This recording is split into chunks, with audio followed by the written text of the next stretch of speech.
Donnie and Dolly. The team is supported by ableauctions.ca. Closing your business? We can help. Wednesday, and all today's guests are brought to you by the Vancouver Canadians. Caesar at home tonight at Bailey, and tomorrow to take on Eugene. Both games, 7:05 first pitch. And tomorrow night, check out the post-game fireworks. Check out the full schedule and get your tickets at canadiansbaseball.com or call 604-872-5232. Canucks extending Conor Garland, Thatcher, Demko. They keep Brock Boeser, who was a UFA. Here to talk about that and all matters Canuck from The Athletic, Thomas Drance, a couple of days earlier than usual. How are you? I'm doing well, gentlemen. Thank you for having me. This is my last hit of the season, So Thanks again for hosting me every week. It's been a blast. Yeah, and if we don't say it before the end of this interview, Thomas, we can't thank you enough. Your hits on this show always get a lot of response. Absolutely. 90% positive. Anything for you, gentlemen. Yeah, I doubt that. Hey, speaking of positive, in our inbox, our Delaney's inbox and our emails, the reaction amongst most Canucks fans regarding keeping Demko, keeping Garland, keeping Boeser has been positive. Do you understand why? Well, I think the surprise to Brock Boeser as well, that the Canucks were able to pull him off the market early on Tuesday and get that done. I think that's coloring a lot of it, right? I think if Boeser had walked, he's a huge fan favorite. This market has connected to him emotionally significantly over the course of his career. There's been the obviously well-publicized difficulties that he's had from a family health perspective. And, Boeser is, for Canucks fans, like our guy, quote unquote. And so I think the fact that they were able to get that deal done right at the death, right at the wire, at the 11th hour, I think that colors the perceptions of the fan base. I think there's a sense of relief. I think there's a sense of happiness for Brock Boeser. And so I think a lot of it stems from that, right? Because I do think that the reaction would be different, Donnie, if the Canucks had extended Garland and Demko, but Boeser had still walked. Right? I think it's the parcel of moves that is really coloring local perception. And I understand, we can get into like the individual bets themselves. I like that the team was proactive in their negotiations. I think with the cap going up, going long, like getting Garland done immediately, I think is good business for this team. And honestly, every team in the NHL should be signing guys now and locking in this market reality, as opposed to buying guys or kicking cans down the road and dealing in 2 years with 115 or 120 or 128 $million cap environment as we go here. So I like that side of it. There is a part of me, however, that thinks, if you have a chance to run it back with a 90-point team for whom the vibes were off last season and has missed the playoffs 4 of the last 5 years, you've got to do it.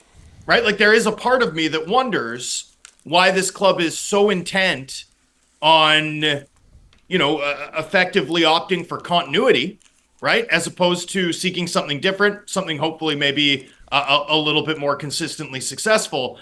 It's an unfinished product, so the proof will be in the pudding. But clearly this organization is comfortable betting on the guys that are here to get it done with a new head coach next season, and we'll see how it turns out.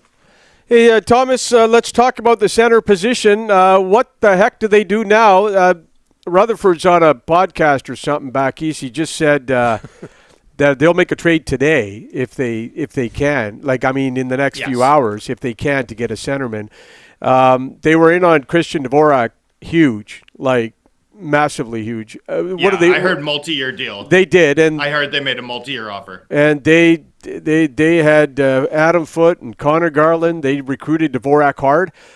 They used those guys for recruitment. But listen, so what do they do now if they can't make a move? Who can they move to get a centerman?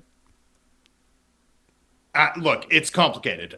First of all, even to sign, one of those forwards that are center capable, right? Which is a favorite word of mine to describe a guy who's a winger but can play center in a pinch. Pius Suter or Jack Roslovic still on the market, for example. even to engage with those guys, the club would have to move out money, most likely. I mean, they can exceed the salary cap during the offseason, but you do that, everyone knows you're trying to shed salary, and all of a sudden your leverage is gone. So even to shop in that sort of mid-tier UFA market for a guy who can play center but maybe isn't a full-time center, the club would have to make moves to set that up. For sure, adding a center remains this organization's priority. I don't know if I get a sense of optimism that a deal is close or anything, but the club certainly looks at the roster that they have today on July 2nd and thinks that this is still a work in progress. This is incomplete. They're comfortable with their options. They're comfortable with Hedl and Aatu Ratu. I would say that Aatu Ratu, provided that he's able to train and put this injury that he had in the playoffs behind him, he's only got a couple months, right? But provided that he's able to have another good summer, like I don't just think that he's got the inside track for a full-time NHL job, right? I think he'd have to lose it actively, right? I mean, this is a team that's planning to have Aatu Ratu in the top 9, and that's sort of where they sit. They're going to explore their options on the trade market, and in the event that the right fit shakes loose here, which I think they're hopeful of, but I wouldn't put a timeline on. Then they're prepared to shed the necessary cap space to make that work. But I'd be a little bit surprised if they circle back at that sort of Suter, Roslovic tier very seriously, at least at the current price point. I think they're, in terms of their posture in the unrestricted free agent market at this juncture, and they're pressed up against the cap, they'd have to move money out to take money in, really. Yeah. I do think they're more likely to be a little bit patient here, let the market sort itself out, and value hunt as they frequently do once prices go down a little bit. So we're told that UFAs don't want to sign here. Canucks weren't on many UFA players' destination list.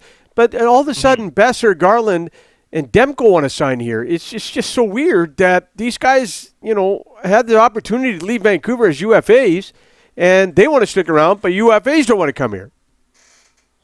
Well, UFAs don't want to leave, period, Rick. I mean, I would say that shaped the entire offseason market. I mean, this was a surprising unrestricted free agent process for me to watch unfold from the outside, in part because I thought the numbers had an opportunity to get really silly, like to really detonate our previous expectations. And I think some did, but I thought it would be across the board. Every guy was going to be just throw $2 million on to what you'd expect that player to earn given the role that they play.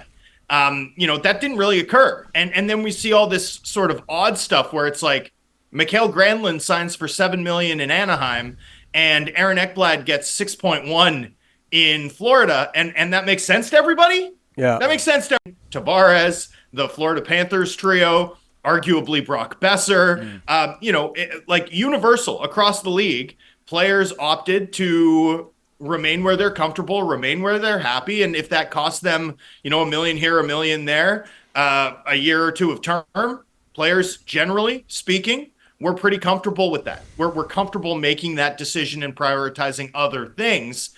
And that has massive implications, I think, in terms of overall strategy. I think it has massive implications in terms of, I'm sure what the PA is going to do to try and educate their members on the benefits of chasing bigger comparables.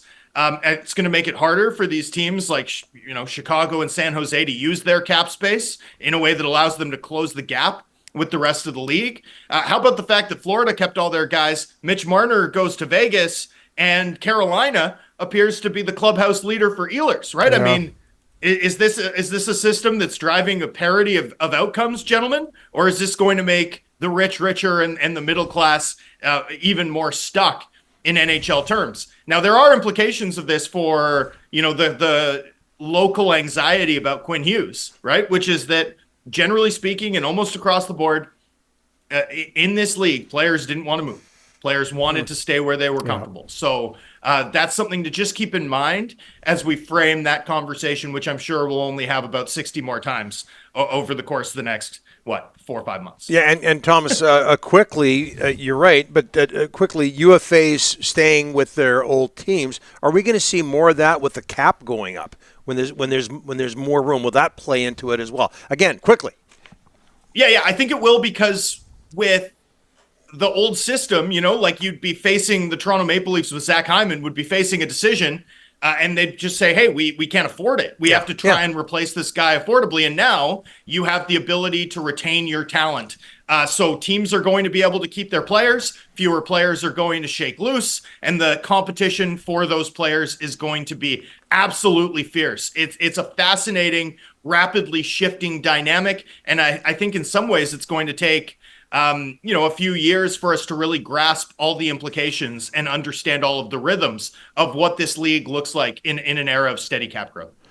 Again, Thomas, we can't thank you enough. Another outstanding year contributing to Donnie and Dolly, the team on check. Well, it's always my pleasure, gentlemen. You be well. Enjoy your well-deserved summers. And by the way, I don't know if you heard it, we are back in September, not 2027. Yeah. All right, just so you know. Rumors. Wicked. Love it. Okay. Thanks, Thomas. Have a See you great then, summer. boys.